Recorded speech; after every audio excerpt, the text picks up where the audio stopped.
Or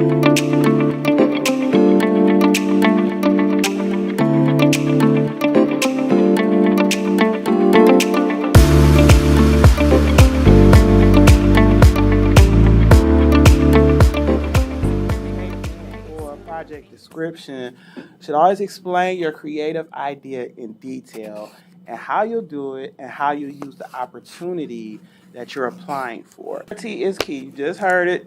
Please be clear. You provide a clear, understandable description of what you want to do, how you want to do it, how you'll execute it, your plan, the whole nine. You will have all the components of a good proposal. If you do not know what you're saying when you read it back to yourself, I guarantee you that funder does not know either. There's no way they can decipher your thoughts if you're just like, oh, I'm trying to get it. Just be clear, stay straight to the point, keep it simple and basic. If you answer these questions first before you even start applying, you have a better chance of knowing exactly how to answer the questions no matter what language they use. So it's the who, what, when, where, why, how. We know all our basic questions that we ask. This will help you clearly map it out and you can see exactly what you have. You know more than you know. So who's the who? It's you. Your target audience. Who are you trying to connect with? Who are you trying to reach? Who are your partners? Who are you collaborating with? Who is your team? So here's a perfect example. I will work with the local library to design an image that will be painted on their front steps, and I will hire another artist to help me paint it. You just told all the who's in that little statement. Real quick, to the point. What? And that's the plan, the format. What means you're gonna make your idea come to life. Here's the example that says, I will conduct a 2-month research process on the chewing gum industry that will result in a series of 4 public dance performances. Right, chewing gum. But just for example, you'd be surprised. You want to bring awareness to something, or you're trying to make a point. So you want to make sure you put that in there in some form to say, this is what I'm going to do. And you see how it got straight to the point. Like, I'm going to conduct a research survey. That's it. The where, of course, self-explanatory. The concert will take place in a vacant lot in the Clark Fulton neighborhood. Say you have 2 possible locations. If you haven't pinned it down yet, funders do understand things change along the way. So please make sure you reach out and communicate if you know some changes will be coming. Communication and clarity is key. The when, usually when you're writing a proposal, it's an estimate. So just give a clear time frame. So you can say, this example here is a perfect one. The installation will be up in the month of September. It's just a general idea by giving a month, and it'll be there for approximately 5 weeks. You say you're going to hold an artist talk while the work is on view, just to clarify how long it's going to be there and what you're going to do while it's there. Why? What is your why? Your why is always important. What is the goal? What is the purpose? What is your intended impact? Just can't express enough. Be clear and keep it simple. People like to get into what they think the funder is asking sometimes because they see multiple questions within one question. Stay focused on what the question is asking. They're asking you exactly what they want to know. Nothing else. There's nothing to read between the lines. They read hundreds of proposals. They don't have time for inferences. Get straight to the point. Why? What is your why? You should know your why going in. And the how, just the mechanics, the budget, the timeline, what are the roles and responsibilities, what you need to pull it off. A perfect example here says, I will hold 3 conversations with the community to talk about and design the mural that will go up in the neighborhood and use paint that was donated to me by John's Paint Shop.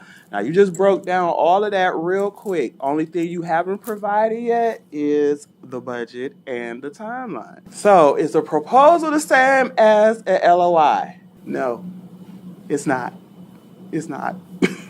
A proposal is different Then the LOI, letter of intent, which is called the LOI, usually abbreviated, it just expresses your interest. So you'll see sometimes when they have these calls for proposals, it may come out as a letter of intent. Can you submit a letter of intent? What do you plan on doing? What would you like to do? What is your intention? A proposal is different in the aspect that you're going to describe what you're going to do for a proposed project or initiative. And just because you submitted a letter of intent does not mean you have made it straight to the application and the submittal process. So people stop right there like, oh, I submitted a letter of intent. No, follow up. Make sure it was accepted. Talk to your funder. Always talk to the funder. Communication, communication, communication. Are you saying what they saying?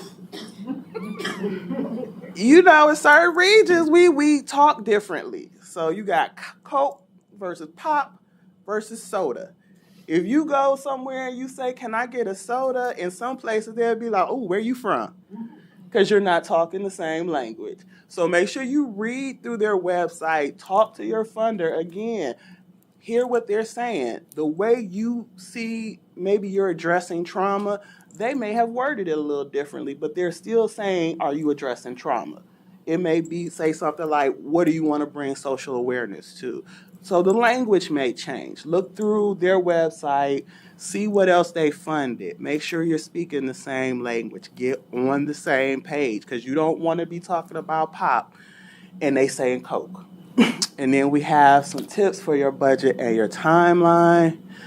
Use tools. If you don't have a template, find a template. They have them online everywhere. You could create one real simply. It's not a lot to it. We did provide some samples in the folder that you were providing when you came in. Be realistic about your budget. Know that you can pay yourself. But if the grant is $10,000, you should not be paying yourself $7,000. You have to put something on that project, and the materials need to make sure you pull that project off. Estimates are okay when you're looking at your budget to provide those estimates. So if you say the space, for example, you got an estimate on the space for a certain room, and then at some point something changed and you need to, it's okay. Reach out to your funder. Once again, communicate. Get to know your funder. The more you communicate with your funder, the more they're going to get to know you and know that you're serious about this project. They know that you want to pull it off and you have possibly the capacity to do that. Are you getting any other revenue? So do you have any other source of income, any other funding coming in? A lot of times that does play a key role because they want to make sure that you're not using this just to stay afloat. If it's an organization and they don't always cover general operating costs. So make sure you read through what the guidelines for that particular proposal is or what that application asks for.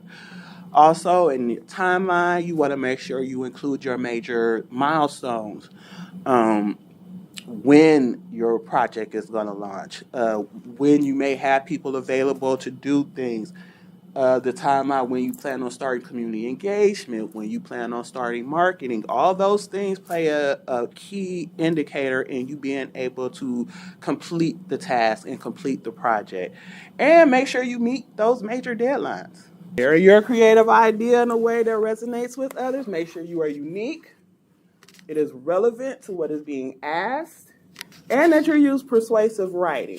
I know often that's not the kind of go-to when you're filling out an application. You're not necessarily selling yourself, but you can get to that in the way that you're, making your writing compelling, the way that you're talking about your project, the way that, you're working with other people. Like, what are those unique things that you are bringing to the table that will make it persuasive and make, funders interested in supporting you?